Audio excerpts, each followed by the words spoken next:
शिवाय। आज हम किसकी स्टोरी सुनने वाले हैं आपको पता है? त्यागी पेड़। किसकी? त्यागी पेड़। ये क्या है? पेड़। त्यागी पेड़। ये आम का पेड़ है। पेड़ मीन्स इंग्लिश में पेड़ को क्या कहते हैं? ट्री। और आम को? मैंगो। Very good. एक बड़ा सा जंगल था। उस जंगल में एक आम का पेड़ था। क्या था? जंगल। जंगल को इंग्लिश में क्या कहते हैं?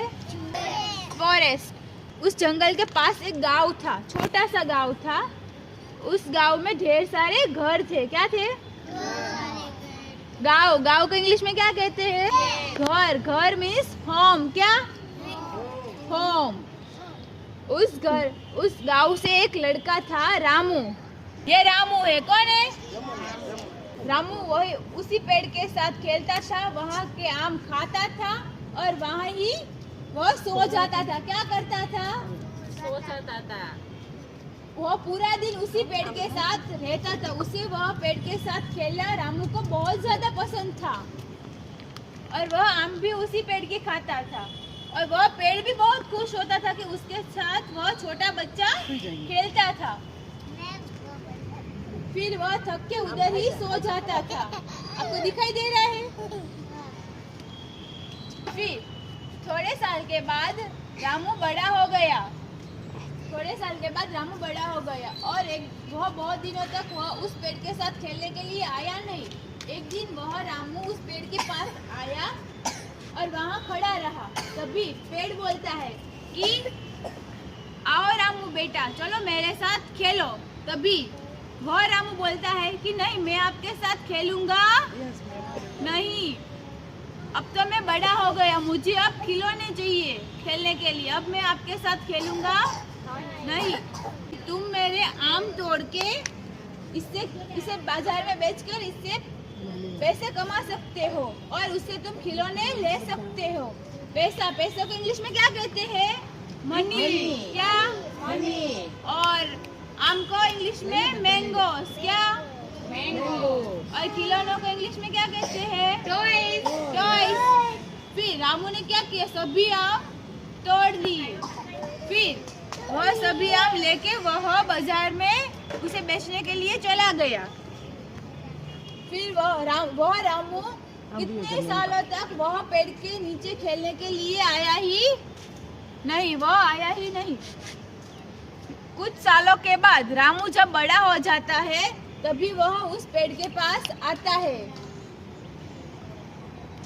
फिर वह उस पेड़ के पास आता है और वहाँ खड़ा रहता है। तभी पेड़ खुश होकर बोलता है, अरे रामू बेटा, तुम तो बहुत साल के बाद आए हो, चलो मेरे साथ आके खेलो। तभी रामू बोलता है, मैं अभी छोटा नहीं रहा, अब मैं खेलता नहीं हूँ। मुझे अपने परिवार के लिए एक घर लेना है, इसीलिए मुझे पैसों की जरूरत है। तभी वह पेड़ बोलता है, मेरे पास पैसे नहीं है, इसीलिए तुम एक काम करो, मेरी सारी लकड़ियाँ तोड़ लो और उसे बेचकर अपने लिए घर ले लेना।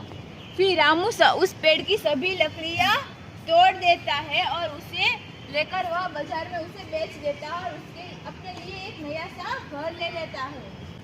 फिर रामू कितने साल तक आया ही नहीं उस पेड़ के पास। फिर रामू बुढ़ा हो जाता है और फिर वापस उस पेड़ के पास आता है। अब रामू बुढ़ा हो चुका, आपको दिखाई दे रहा है। फिर वह उस पेड़ के पास आता है और तभी वो पेड़ बोलता है, ओ रामू बेटा, चलो मेरे साथ तुम खेलो, तुम कितने ही बड़े हो चुके हो अब तो रामू बोलता है, अब तो मैं बुढ़ा हो चुका हूँ, मैं अब खेल नहीं सकता, मुझे अपना गुजारा करने के लिए नौकरन चाहिए और तुम मेरी मदद कुछ कर सकते हो, तुम मेरी हेल्प कर सकते हो।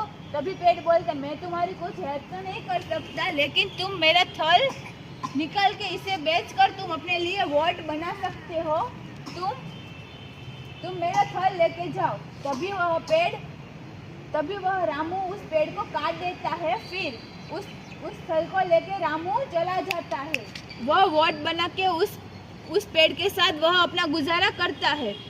फिर 1-2 साल के बाद रामू वापस आता है। तभी रामू की बहुत ज़्यादा उम्र हो चुकी होती है और वह पूरे ही तरह बुढ़ा हो चुका होता है। फिर रामू उस पेड़ के पास आता है। तभी वह पेड़ बोलता है कि ओ रामू बेटा, चलो तुम मेरे साथ खेलो।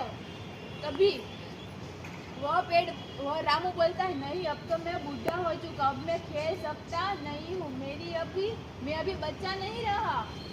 तभी वह पेड़ बोलता है, रो के बोलता है कि मेरे पास अभी तुमको देने के लिए कुछ भी बचा नहीं है। अब तो मेरे पास सिर्फ अपनी फल यानी कि वो मूल होते हैं ना पेड़ के नीचे, वही है। अब मैं तुम्हें कुछ भी दे सकता नहीं हूँ। ऐसा बोल के वह पेड़ रोने लगता है।